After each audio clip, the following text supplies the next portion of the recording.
各位上知识，有的人呢不了解道主为什么不先讲，那么和我一起来的人先讲，因为到这儿啊，还想要听我讲话，结果嘛，旁人讲，心里啊，有多少啊，等不了的样子，着急了。虽然着急啊，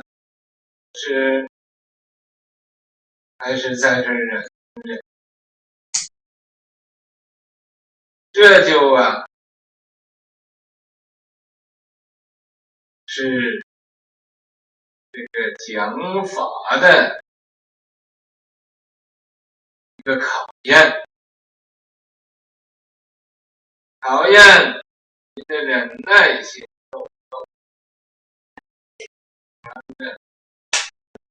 All of my good and wise teachers, some people don't understand why it is that wherever I go to give lectures, I don't talk first, but I ask those who come with me, my students, to talk first. And there are some among the audience who are thinking, well, why does he speak? Why is it that other people are talking and you get impatient? However, although you are impatient, you may grin and bear it. That's all part of the test that comes when you attend a Dharma lecture, is to see whether you have patience or not. Now, why do I have other people speak before myself? It's because at all times, everywhere, I'm learning from others. So wherever I go to talk, I always ask my students to speak first. And there are two meanings behind this. First of all, I can listen to see whether their talks are principled or not.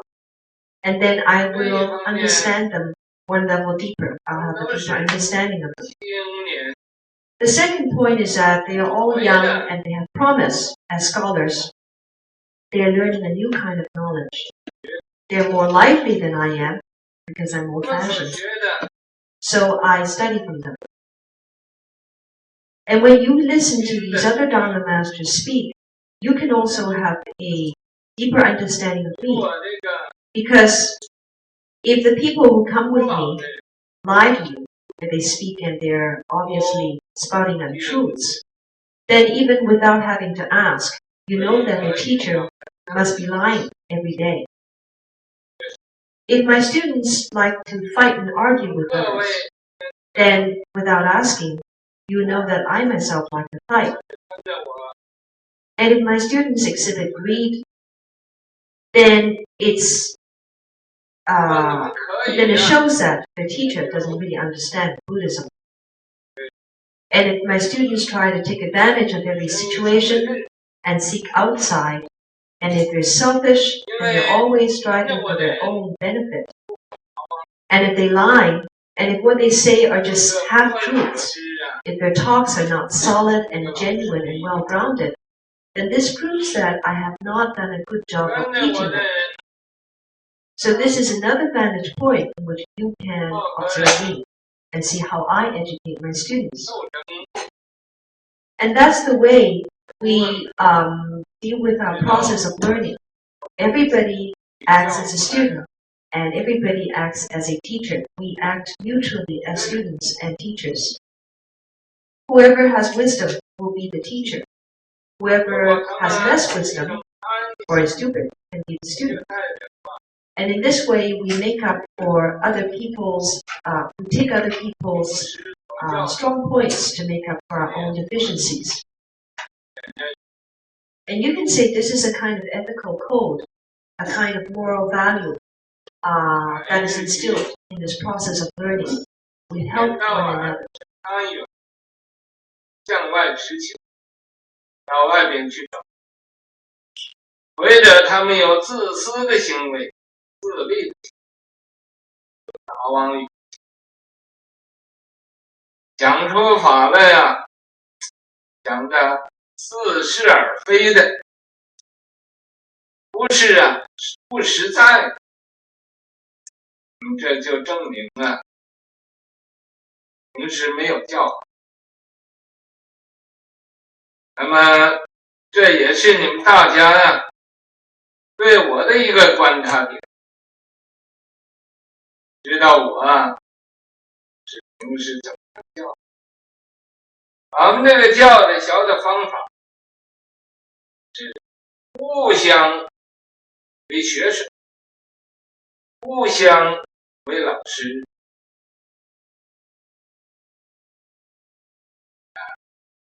谁有智慧，谁就是老师；谁愚痴一点，谁就是学生。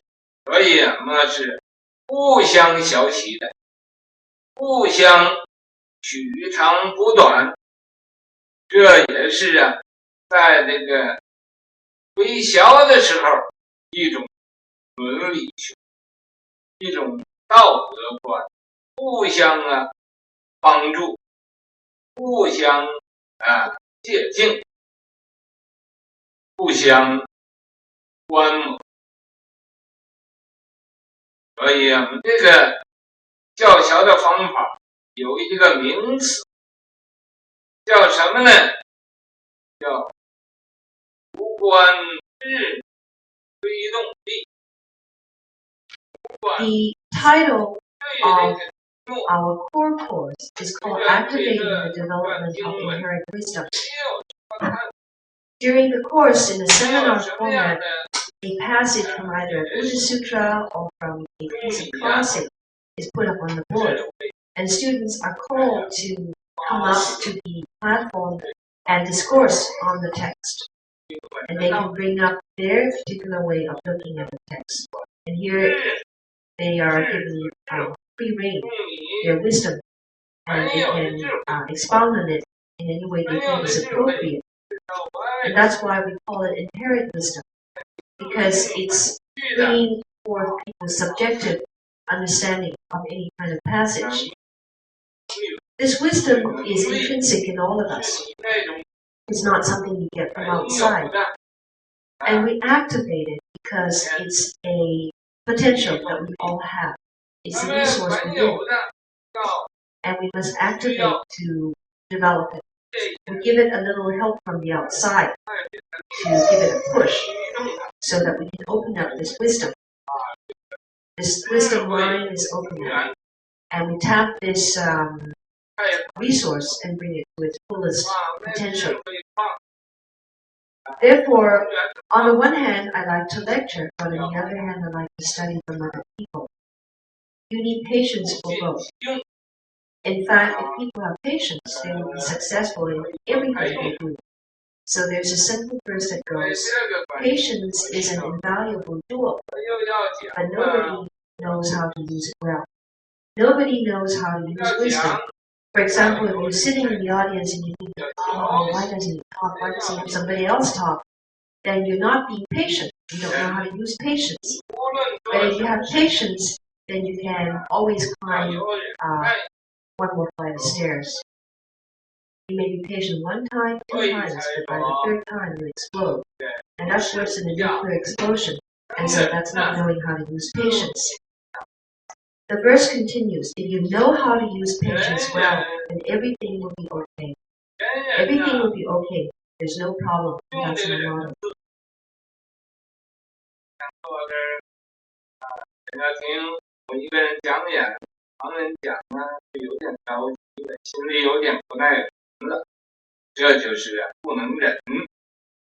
你要能忍啊，就能更上一层楼。所以说忍是无价宝，人是。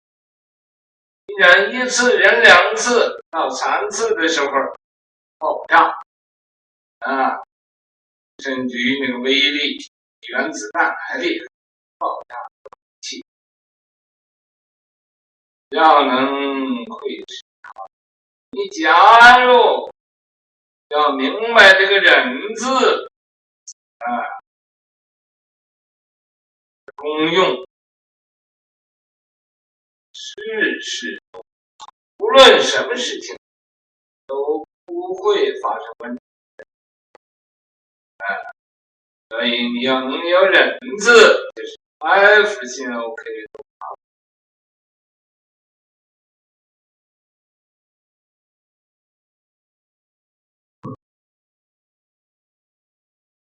说到这个忍字上，这是心上有一把锋利的刀刃子，这一把刀刃呢，这个尖刀刺到心里，痛的是你要忍一点痛，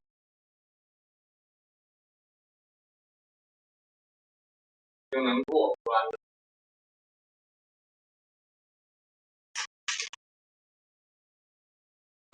Now let's talk about the word for patience. In Chinese, it's made up of a hard radical at the bottom and then the blade of a knife on top. So it's the image of a sharp blade of a knife stabbing the heart. That's what patience entails. It's very painful. However, if you can bear with it a bit, then you can make it past the gate. Over 10 years ago, at the City of 10,000 Buddhas, there was a certain teacher, his Dr. Powers. His Dharma name is Gode, and he used to teach problem children in the school. And there were lots of problems with these kids. If it was not this problem, there was that problem, and the problems came in this endless succession. Finally, he was just fed up and he asked me for help. And he said, can you teach me a mantra to get rid of all these problems of these kids? So I said, yes, I have one that works like magic. But it depends on whether you know how to use it or not. Now listen carefully and I will transmit it to you. And the mantra goes, patience, patience, gotta have patience, so ho. And he took the mantra back to practice it. And he came back and he said, it really works. I recite the mantra and then the kids' problems disappear. Now, if you don't believe this, I can actually find this person and he'll testify what I've just said. So it's not a story that I made up. 信息中的现代教育，这个咒就是忍耐，忍耐，多多忍耐，说婆诃。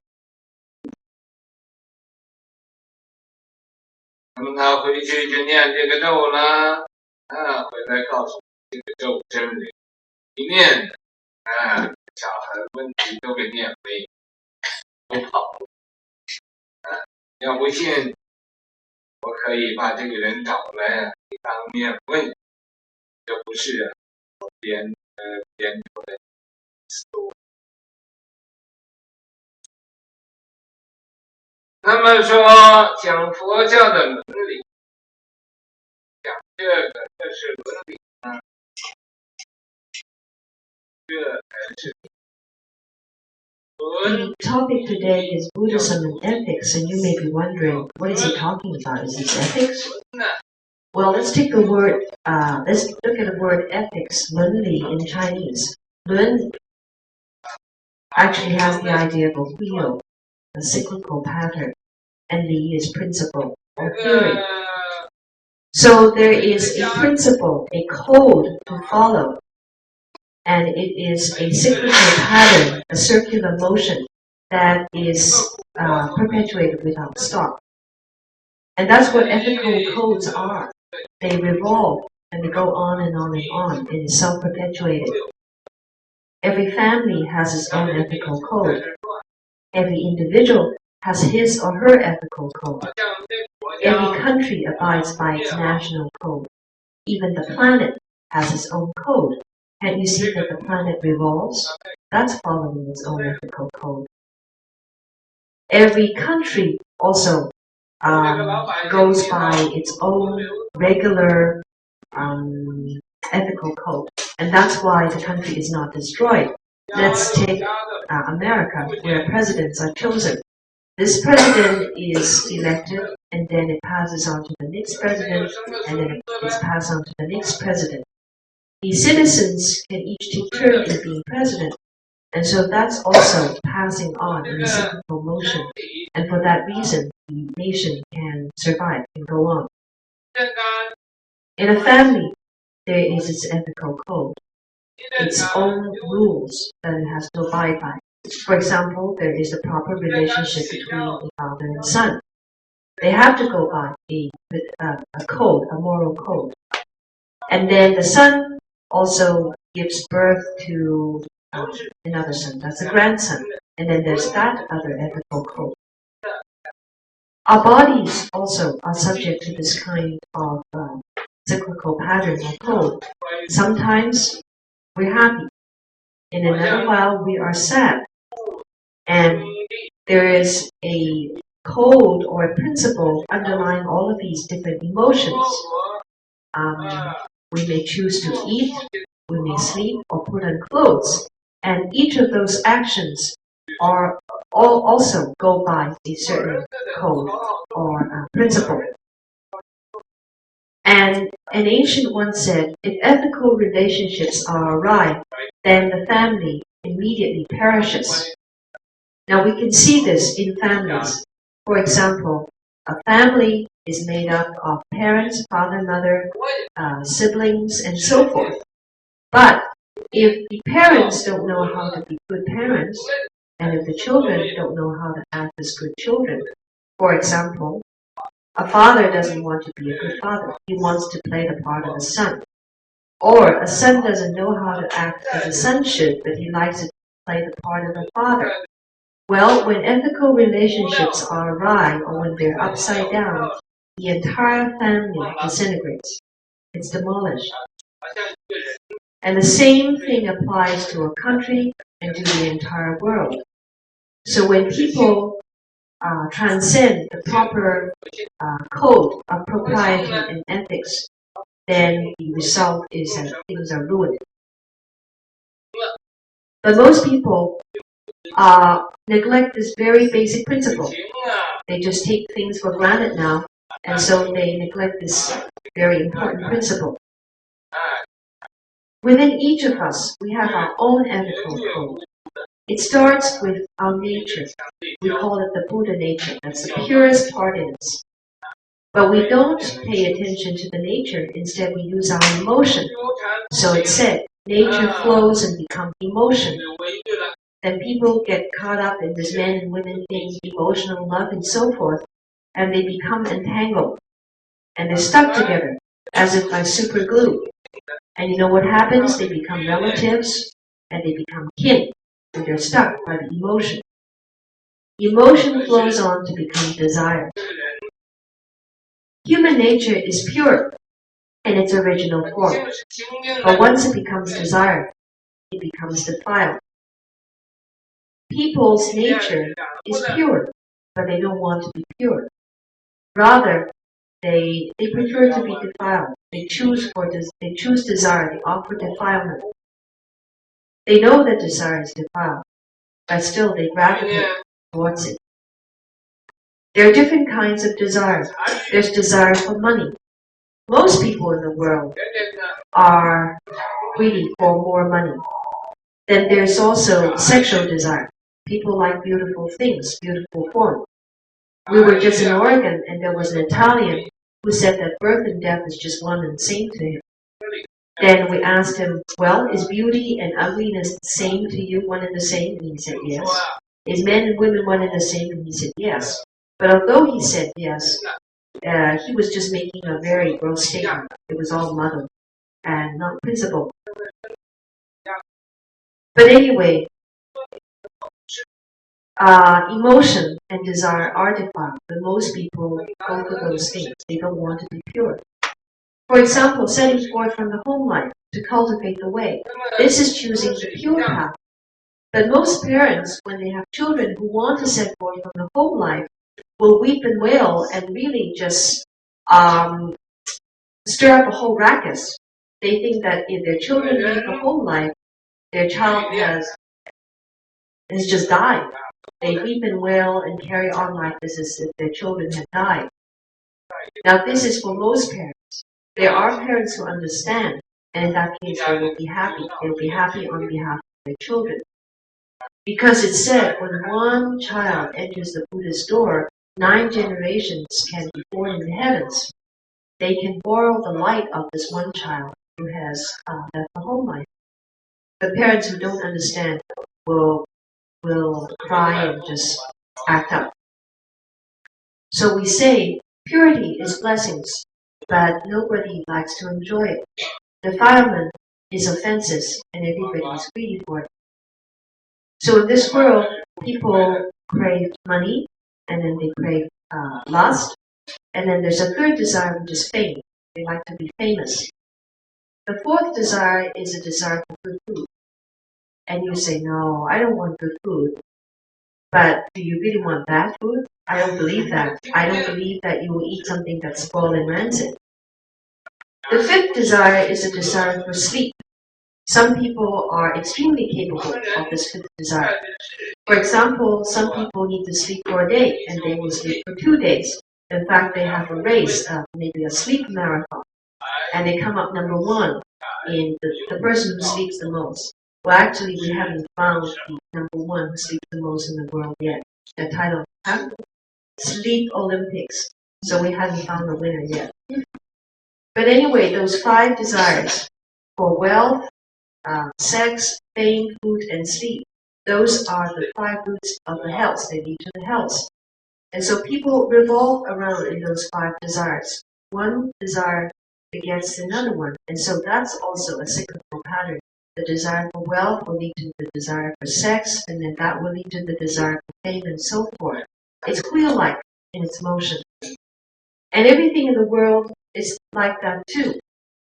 Living beings revolve in the 6 paths of rebirth, and that's a wheel. Suddenly, we're born in the heavens. Suddenly, we become an Ashura. Asuras are heavenly bandits.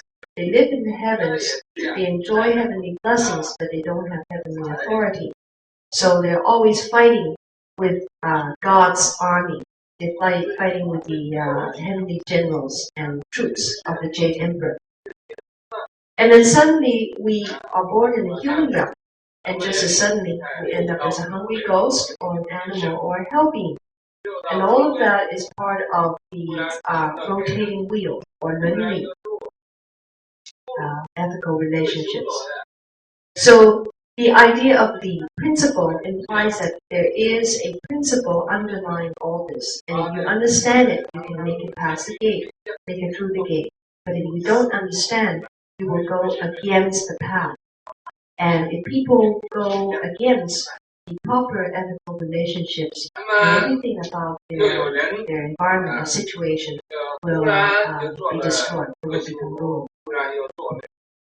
突然又做了恶鬼了，突然又做了畜生，突然又做地狱了，在这个轮回里转来转去，这个理就是它有这个理论，有这个理论，所以人呢，要把这个理论通了，过关。理论不通就是背道，那么背道而行啊，就门堂乖舛，一天消亡了。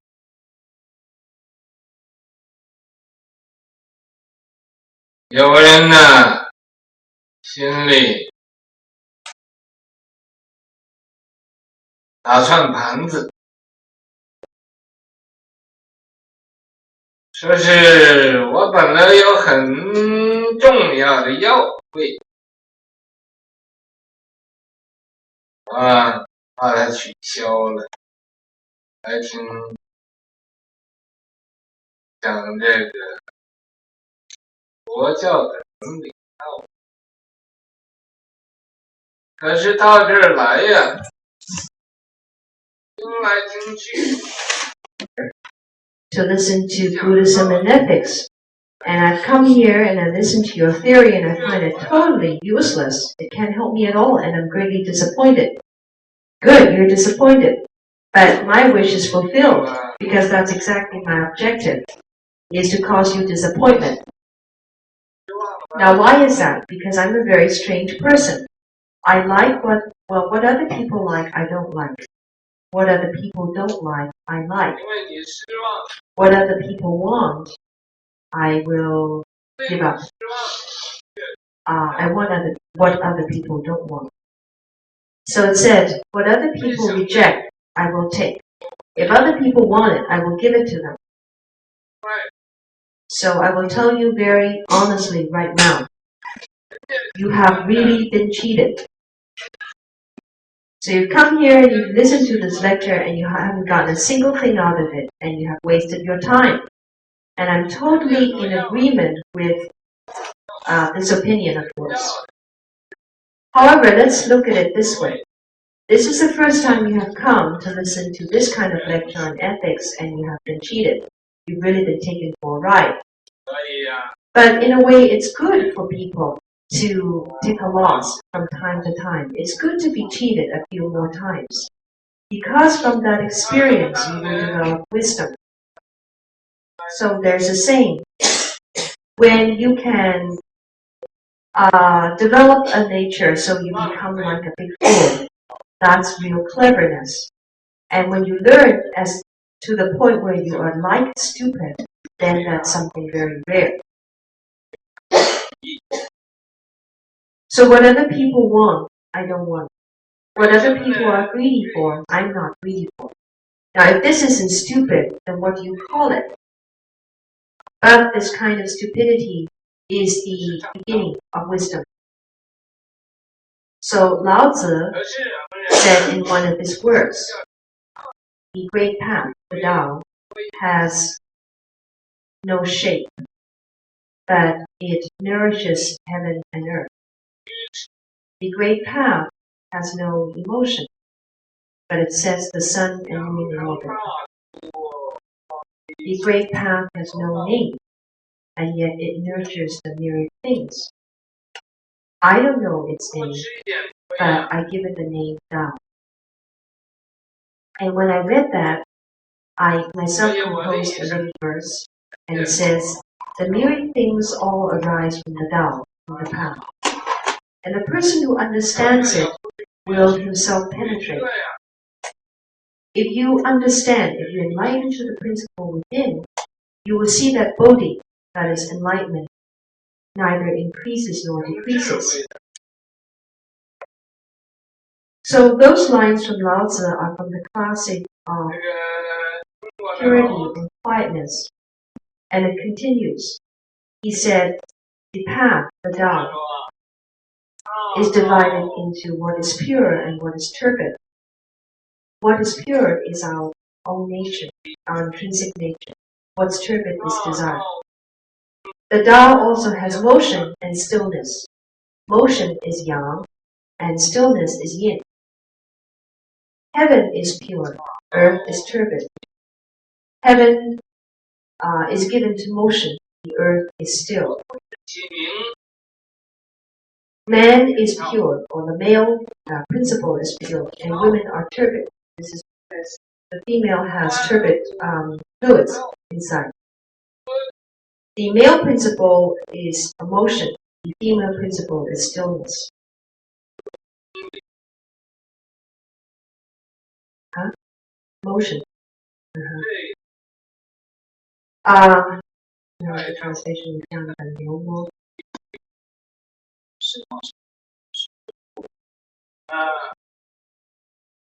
The root descends and the branches flow forth and all things come into being.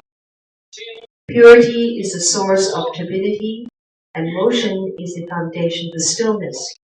If people can always be pure, then heaven and earth find its place, or they can all return to their own place. In that case, the person becomes one with heaven and earth, with all of the universe. You can say such a person unites with the virtue of heaven and earth, unites with the brilliance of sun and moon, unites with the seasonal, the regularity of the 4 seasons, unites with the auspicious and the inauspicious portents of the ghosts and spirits, of the spiritual agencies. They become one with everything. And this is also another kind of ethical relationship. It revolves like a wheel and it never stops.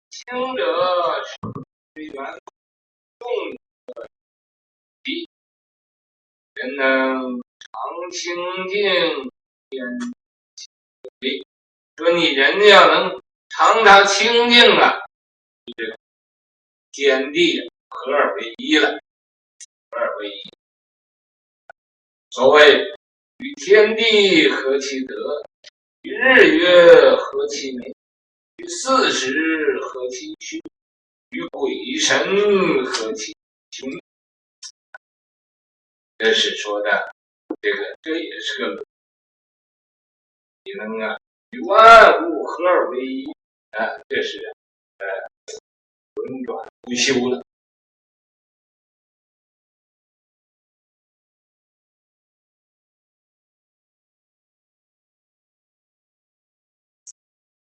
我再对你们讲一个我自己愚痴的行为。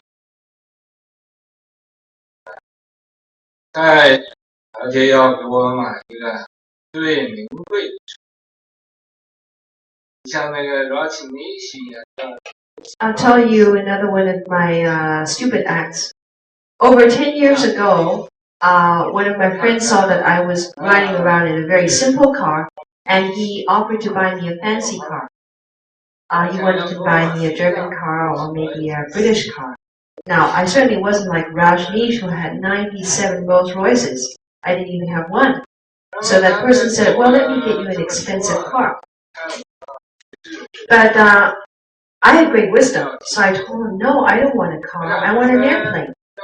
Because cars can only drive on the ground, but I want to fly up into the air. Now, airplanes are of course more expensive, but he said, okay, I'll buy you an airplane. Now, at that point I said, no, I think I want a big boat, a big pleasure boat. And that's even more expensive than an airplane, because I want to go into the sea. Now, this person had money, and he said, all right, I'll buy you a boat or a ship. But when he said that, I said, forget it. I want a rocket, because I want to soar up into the sky. You have really excited my Greek mind. So now I want a rocket. I won't settle for anything less. Now, of course, he didn't have enough money to buy a rocket. So to this day, I'm still riding in a beat-up car, riding around in a beat-up car. I don't have a rocket, I don't have an airplane, and I don't have a ship. So after all this time, I'm still going around in an old car. Now, if you don't call that stupid, what would you call it? People were offering me this present, but I made it difficult for them. So when you say I have a strange character. 我店也没有福报，就是飞机也买不成，轮船更不要讲了。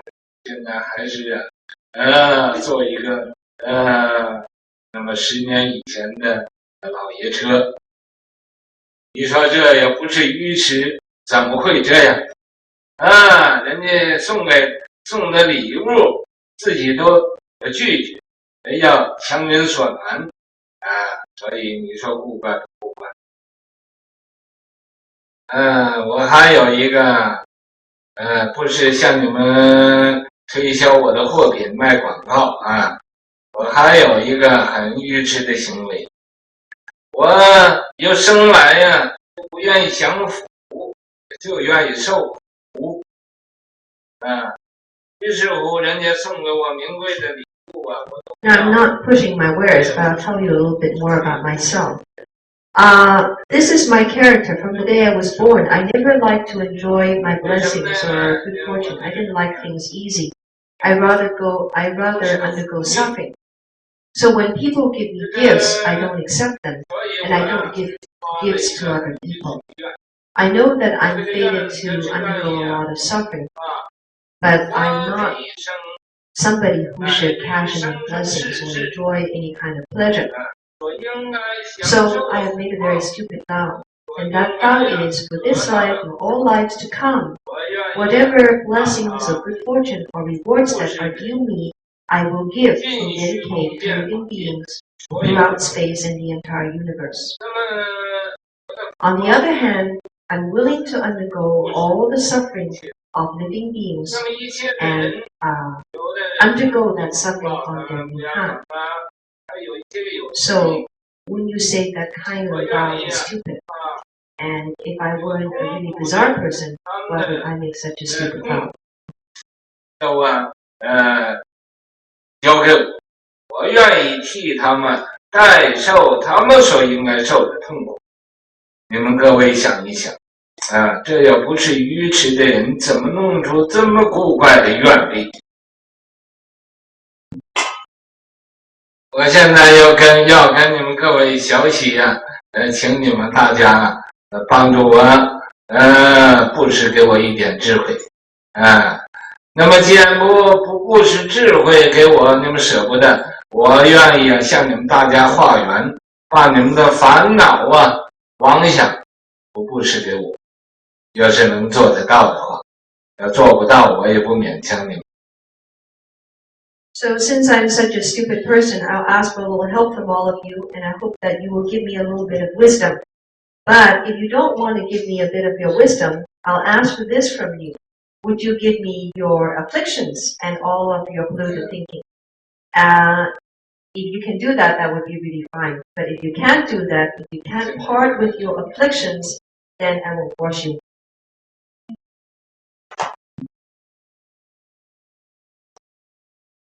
我讲了这么多话，我不知道你们听的心里头怎么样子？希望说一说你们的感想，提出来问题，来这个互相可以说是打架吧。那么我希望做一个失败者。I've been talking on, and I don't exactly know what's going on in your minds. So now there's no time for question and answer, or you can just give me feedback about what you think of this talk. And if people don't want to say their questions out loud, there's paper and pen available, and you can write your questions out too. 欢喜骂我也欢喜接受，你们欢喜打我也恭恭敬敬的等着。And we welcome any kind of censure. If you want to scold me, I will accept it very graciously. And if you want to hit me, I'm here waiting. Why I talking this question? Because I am stupid.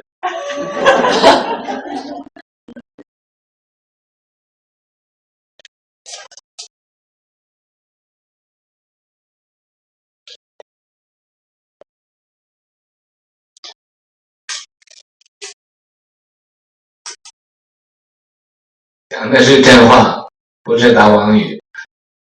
I'm speaking the truth. I'm not lying.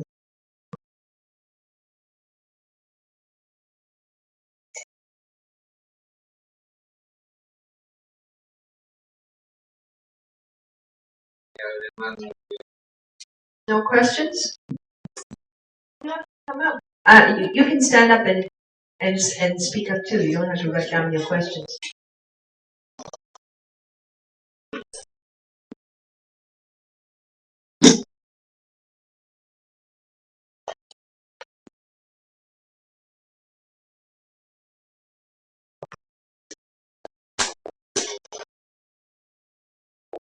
Everybody is really reticent to speak.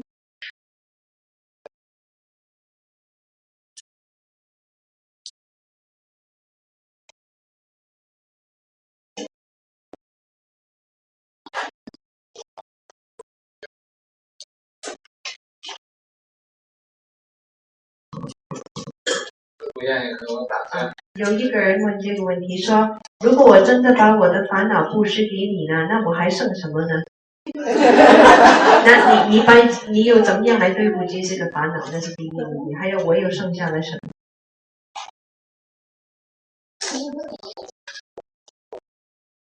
你没有烦恼，我有烦恼，不更好吗？ The question is, if I were actually able to give you my afflictions, what would you do with them, and what would I be left with? And the answer is, well, if you don't have afflictions and the afflictions come to me, wouldn't that be better? 因为我可以受得了。Because I can take them. 另外一个问题是，我想问人生为何？人生何为？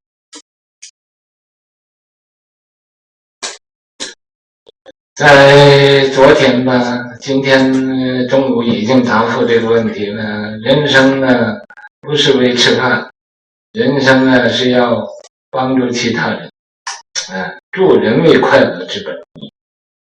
The question is, what is the purpose of life? And this question was wrote earlier today. The purpose of life is not to eat so that you can live. The purpose of life is so that we can help other people.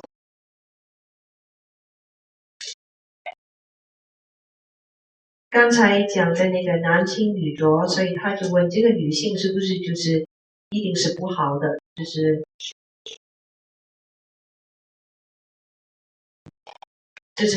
加那个女性是最好的，所有男人都爱女性。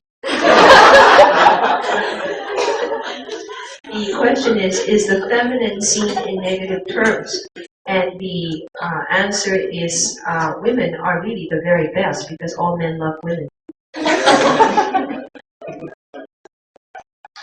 如果不是这样，他绝对不会去找女朋友要结婚。If it weren't the case, then certainly the men wouldn't be going around looking for girlfriends and wanting to get married. 最要紧的，你不要有脾气，那他更爱你了。But the important thing is that you don't have a temper, then he'll love you even more. 再更重要的，不要喝醋那女人不要喝醋，男人不要贪吃蜜糖。More important still, don't get sour, that is, don't get jealous. In Chinese, if a woman gets jealous, then we say she's drinking vinegar. So women beware, don't drink too much vinegar, and men shouldn't be greedy to eat too much honey. 你看那个丈夫和太太互相，他叫honey，他叫honey，那个就是贪嘛。The husband calls the wife honey, and the wife calls the husband honey, but that's just being greedy for sweets. 这个问题是在一个家庭里面，那个夫妇是怎么样才是适当，就是做的正当的，那个伦理关系怎么样才会正当？相敬如宾互相尊重。The question is, what is the proper role of the husband and wife in the family? And the answer is, you should respect each other like guests. That is, there should be mutual respect and esteem. 也互相尊重，生出的孩子一定做总统；互相不尊重，生出孩子一定做要饭的。If the husband and wife respect one another, then their offspring will probably end up as a president. But if the husband and wife do not respect one another, their sons will be bums, beggars. 你要不信呢？不信我所说的话，只管试一试。You don't believe it, you could try it out. 这个是他要那个老子清净经那一句，这是英文的，想再讲一次。就是那个大道无形的。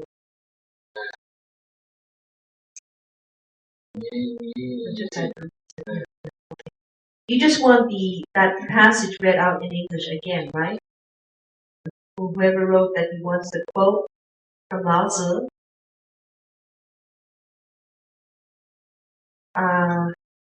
You want to do it?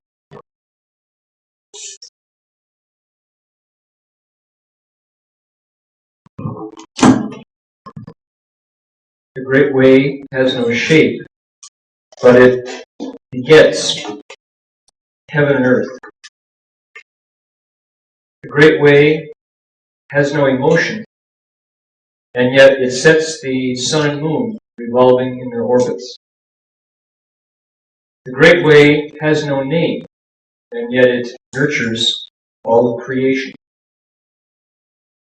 I don't know its name, but I force it and call it the Tao.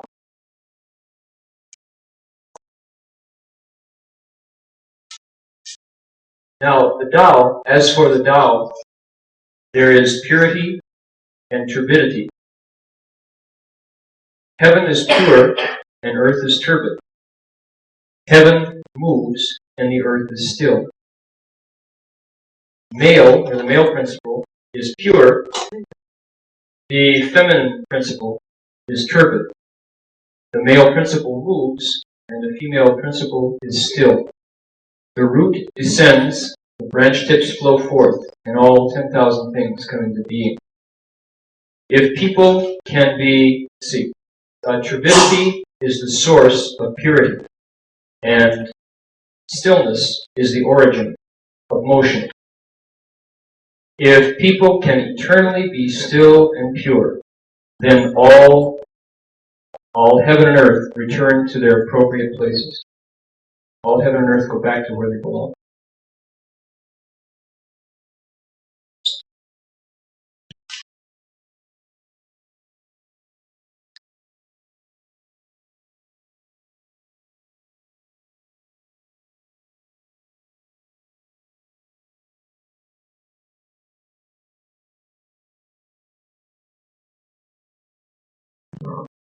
大家都是很有缘的，所以在一起那么打架也没有关系。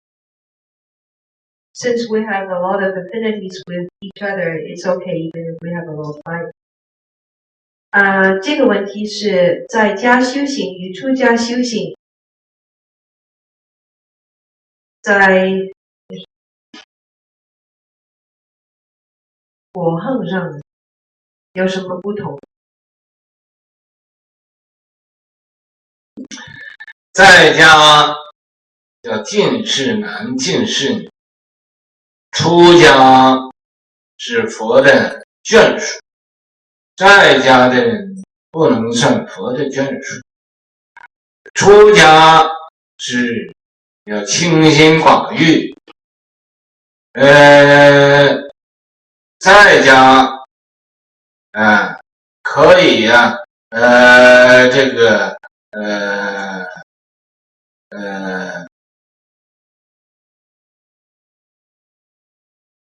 不像出家人呢那么严重在家人可以有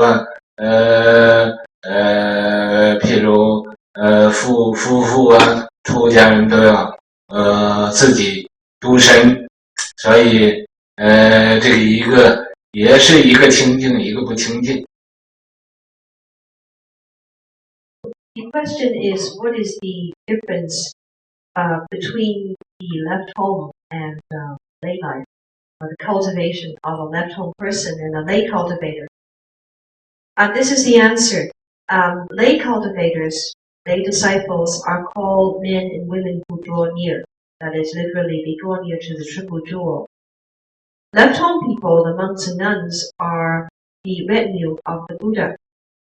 You couldn't say that of householders, of lay disciples. They don't technically belong to the Buddha's household. Left-home people must purify their desires, lessen their desires, and the most important thing for them to do is to get rid of their desire and cut off love. The rules about this are not so strict for householders. Householders can still have the husband and wife relationship and so forth, but all left-home people must be celibate. They must be very pure. And so you could say that the basic difference is this, that the rules going around the left-home life is pure, and householders don't have to be so pure. They're not so strict.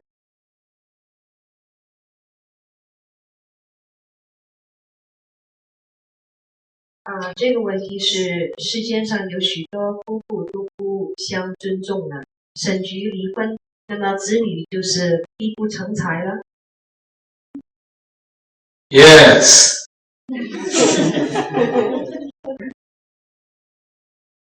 The question is, in this right now, there are lots of husband and wife who do not respect each other, and then they have divorces.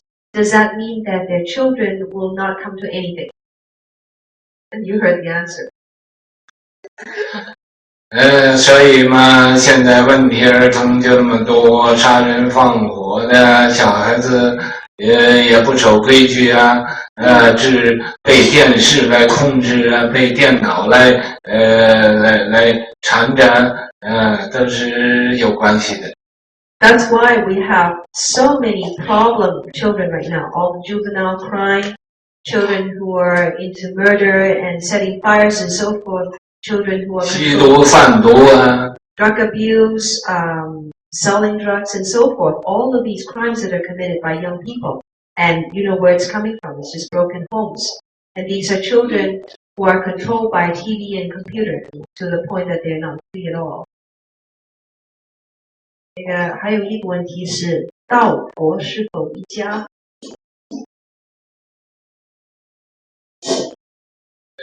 中国人和美国人是不是都是人？ The question is Buddhism and Taoism one family? Meaning, do they come from the same source? And the answer is, Chinese people and American people, are they both human beings?